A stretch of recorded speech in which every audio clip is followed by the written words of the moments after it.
All right, people, thanks for tuning in and for subscribing to this this very ragtag channel of people who I believe are all some type of political refugees. I am a former hardcore conservative to some degree. I would call myself a libertarian conservative in those days, and also a former Trump supporter. I know that rattles people when I say that.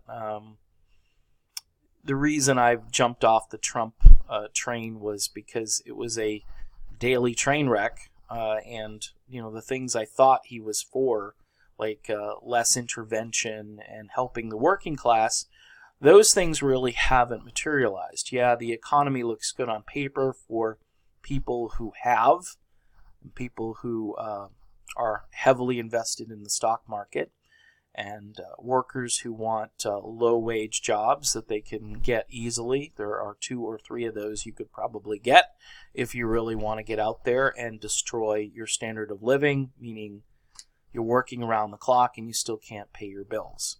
If that's what you want, you can go out there and get it.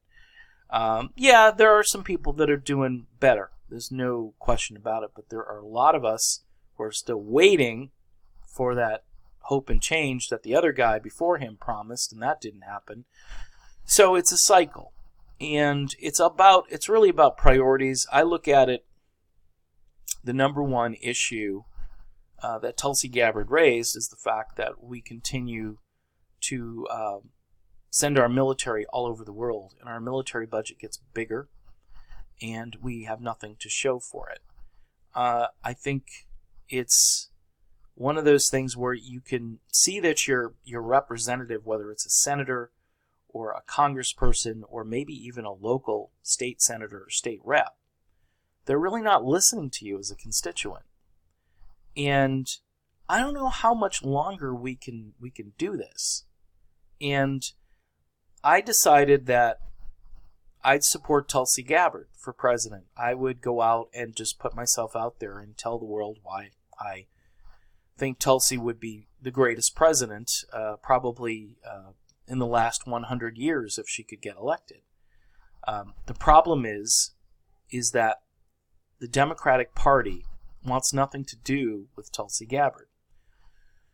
So unfortunately, in this video, I am going to reach the conclusion, and I've reached this conclusion long ago, at least theoretically, but I have to say it.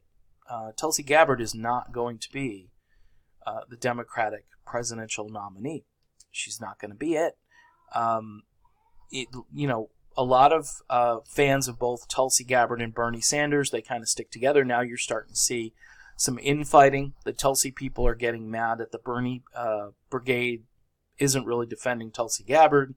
I met a lot of Bernie people early on that would say things to me like, well, she just needs to drop out and endorse Bernie again. She needs to get on Team Bernie. She'll make a great VP if Bernie gets the nomination. Yada, yada, yada. But, they'll come for Bernie. They're going to come for Bernie Sanders. They've already made no bones about the fact that Elizabeth Warren is their go-to candidate, because she's probably the most like Hillary Clinton. You've got the, she's a woman thing. You can still do the glass ceiling on the first woman president, and that's very important to people who play identity politics rather than think about what's best for the country. And I think that is a disturbing trend. It's just going to continue. For people who are hanging on to Joe Biden is imploding because he's not ready for prime time anymore. He probably never was.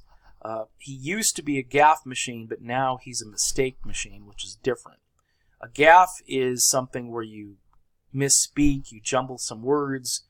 Now we're getting complete sentences and thoughts that are, like he's in another country, or it's the wrong year, or, I know one time I think Obama said he'd been to all 57 states. That was a gaffe, all right?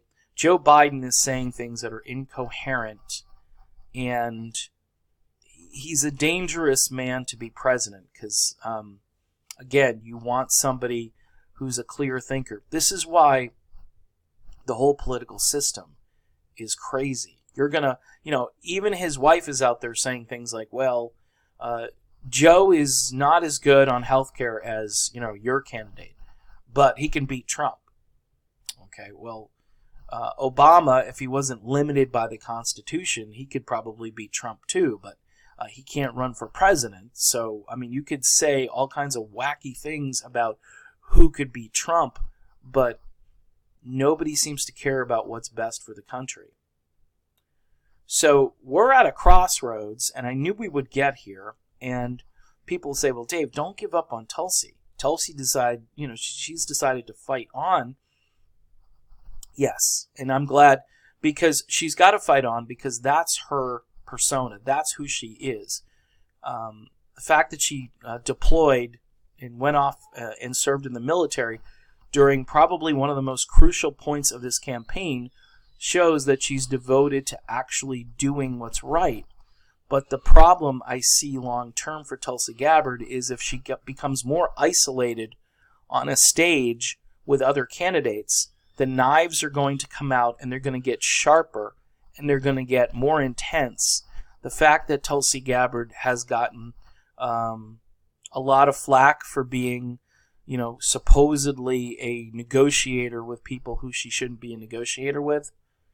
I'm talking about Assad, but she'll meet with anybody without preconditions in order to save lives. That's the kind of candidate I want. That's somebody who has courage. That's somebody who's not going to listen to the chatter in class and worry about what Bill Kristol says or what some columnist for the New York Times has to say about political, acumen and what you should and shouldn't do. Tulsi Gabbard wants to work for us because we don't want this stuff anymore. Most Americans, especially returning veterans, do not believe we should be so quote-unquote engaged, to use a Tim Ryan term, in the world, that we need to pull back. The Green Party wants a $250 billion budget for the military. Amen. Amen to that. That's a start. That's a really good start. That would slash it by 2/3, and it would force everybody to say, okay, do we need all of these military bases all over the world? We don't. When you become a bully, people get paranoid, and they assume things about you that might not be true. But in the case of America, the last, 40, 50 years since World War II, we went paranoid. It's much like this hurricane. People are paranoid of the hurricane, even though it appears to be leaving or staying offshore. People are still going to Lowe's and buying plywood. And you're saying to yourself, okay, but we don't have that threat anymore. So it's the same type of behavior. And then you've got the 24/7 news cycle. We need, in the age of social media, we need a way to convey what we believe in. And we need to do it independently. And we need to grow in numbers. And if we get to the point where, hey, the mainstream media wants to interview us or wants to say, hey, so what do you believe? I noticed that you're getting a lot of interest in your campaign, and you haven't come on our exalted, aloof television show, because that show is mostly going to be all propaganda. And we need to avoid propaganda, whether it comes from the left or the right, whether it's TYT or Fox News. It's all the same to me now. Everything has pretty much changed for me. So again, what's next? What's next? Well, unless Tulsi Gabbard wants to run as a third-party candidate, I don't know. I don't know what's next. I know that I've said that we need another way around. People are sending me over on Twitter. Somebody sent me a video that Jesse Ventura did where he's talking about running for 2020 with Cynthia McKinney, I think her name is, who ran as a Green Party candidate a number of years ago. I'm open to anything. I want to hear what people have to say. I want to hear if they're willing to at least significantly curtail the military-industrial complex, the war machine. That's number one. If you're running on a peace platform, a Department of Peace instead of a Department of War, I'm in. And it's not any glib, pie in the sky, give peace a chance nonsense, which is, you can't just give peace a chance. You have to implement peace. That's number one. Number two, what are your budgetary priorities? Do you believe that the government is too big when it comes to things that we don't need or use, and shouldn't that money, and this would appeal probably to conservatives to some degree, fiscal responsibility, shouldn't that money go to people who truly need it? And this has nothing to do with socialism, by the way, and I wish people would stop using that word all the time, because the word has been bastardized to a point where it has no meaning. All right, it just doesn't make any sense. And it's these are controls within. It's not like you're going to go in and shut down McDonald's, all right, and say, the government's going to do our own McDonald's and we're going to employ our own people, because that's what a command and control economy is. You would tell McDonald's, hey, you want to keep operating? We'll allow you to operate, but pay your employees. This isn't easy work. Pay them. And everyone's, well, they'll just automate. Look, we'll worry about those bridges when we get there. Maybe there should be some kind of federal jobs guarantee. People who are working to rebuild the infrastructure of this country, those would be really good paying jobs, and people would be doing a service that the country needs. And we need to collectively decide that is what we need to do for one another. And it's just a society that's a just society, a kind society, and it's not. People will say it's some sort of weird socialism. I don't really care what you call it. I just know that what's happening now in our country is not working for everybody. All right, you can't force people to be charitable. Sometimes you have to decide as a culture that charity and help are important attributes, but when you have a commander-in-chief like Donald Trump, none of that love and compassion is ever going to flow down to the rest of us, because that's not why people voted for Trump. People voted for Trump because they were angry and they knew they wanted somebody who wasn't from the establishment. Little did they know, as soon as he got in, he would pull everybody he could in from the establishment, especially the foreign policy people. Those were some of the worst people he could have possibly employed in his administration. And that's what freaked me out. And you could say all the other stuff, racism and all this stuff. Some of that might be true. I'm not going to deny it, but it's used a lot of times to obfuscate the policy stuff. And that's why Tulsi Gabbard kind of stayed away from that, because she was more concerned about what he was doing rather than what he was saying. Okay, because what he is saying tends to get people fired up who are on his side. A good political candidate these days needs to be able to kind of do both, but not sound like a lunatic. That's why, again, Tulsi Gabbard was the perfect candidate. I don't know about Jesse Ventura and Cynthia McKinney, but if they run, I'd be willing to listen to it. I'd listen to anything. Doesn't mean they got my vote. Doesn't mean I would vote for them in a heartbeat. I'd have to listen to what they want to do. And is it realistic? Can they get on the ballot in all 50 states? I mean, we have so much to overcome. We have a political infrastructure that is working against us all the time. The Democratic Party is just an old-time institution that people continue to try to infiltrate, but then they get co-opted and corrupted. So you need another party, another vehicle to be who you want to be. It's basically, if you get married to somebody and they're constantly telling you got to be like this, eventually that marriage is probably going to end in divorce, because that person's going to say, I need to be who I want to be. And if I want to be anti-war, don't tell me not to be anti-war. If I want to negotiate with people who are probably, not very good actors, if it saves lives, if it's a dictator or somebody who has done horrible things to their own people, it doesn't mean I don't talk to them, because I'm most concerned about our soldiers who are going off to fight these useless wars, and I would prefer to prevent that. And also, I'd like to keep this money home so we can serve the communities that put us here in office. See how that works?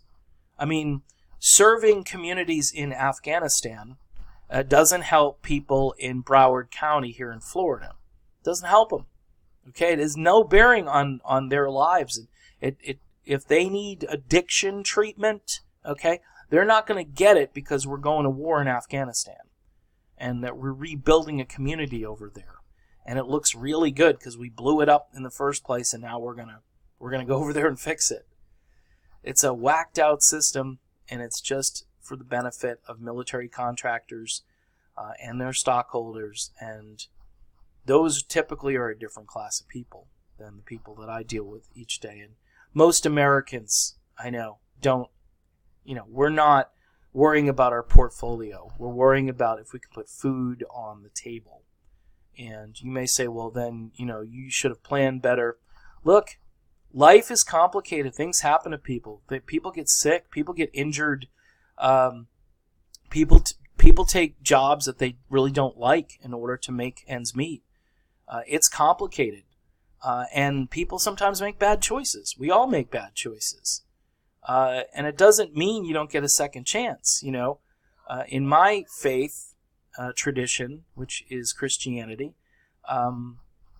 I serve a God who believes in second chances, third chances, pretty much infinite chances, because we've all fallen really short. You know what I mean? So it makes no sense to not bring that type of mentality and attitude into the political realm. So yeah, I'll listen to anybody. I'll listen to anybody speak. There may be some things that I disagree with, and there are probably going to be some wedge issues, things like immigration. I'm going to have a tough time if we're talking about letting people into the country and we're not at least documenting who's coming in. If we're doing that kind of stuff, I'm going to have a real struggle with it, because I do believe you have to have some type of comprehensive policy that is more welcoming, but also doesn't just say, we don't really need a border. Every country needs a border. Your house needs a door, and if you took the door off your house, I think you'd be a little nervous going to bed each night. So but I'm all for a more compassionate and measured approach to everything, because it's being used by both sides as political ammunition, and the president is using it to his advantage, and the other side is using it on the other side, pointing out how horrific it is. In the meantime, during that scuffle, a lot of the other problems are just being ignored, because, again, it's a political football that gets kicked around and nobody wants to solve the problem. And I think you need somebody who looks kind of beyond that to say, okay, where can we come together on this issue? But again, my big ticket item is the idea that the military industrial complex needs to be curtailed big time, and money needs to go to communities that truly need it. Health care for citizens who can't get it. Education, especially loan forgiveness right now, I think is huge. And a new approach, a different approach to the future, which needs to be more green and less reliant on fossil fuels.